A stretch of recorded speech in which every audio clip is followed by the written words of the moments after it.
As the Chinese and Indian leaders work to resolve their differences, the wider BRICS bloc adopted a joint communique that touts an alternative international payment system and trade projects. Russian President Vladimir Putin said that more than 30 states had expressed interest in joining the group, but added that a balance needs to be struck in the expansion. Dasha Chernyshova has more on the outcome of day 2 of the summit.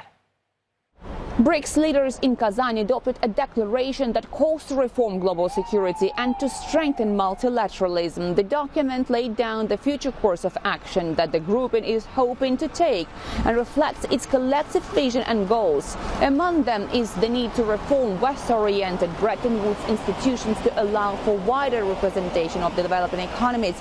The Russian president said that the use of national currencies in international trade is a priority for BRICS, and that the longer they use other countries' rules, the longer it will take to transition to a more just financial system. The declaration also calls for reform of the United Nations, including the UN Security Council. On Ukraine, the declaration says BRICS countries have national positions, although calls for peace were made in bilateral meetings. BRICS also called for a ceasefire in Gaza, the immediate and unconditional release of all hostages and detainees from both sides.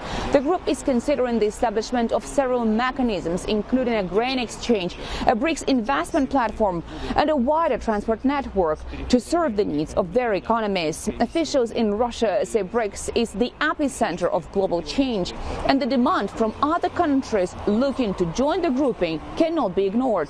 On the sidelines, Putin held more bilateral meetings with the global leaders, including his Venezuelan counterpart Nicolas Maduro, who declared a powerful alliance with Russia.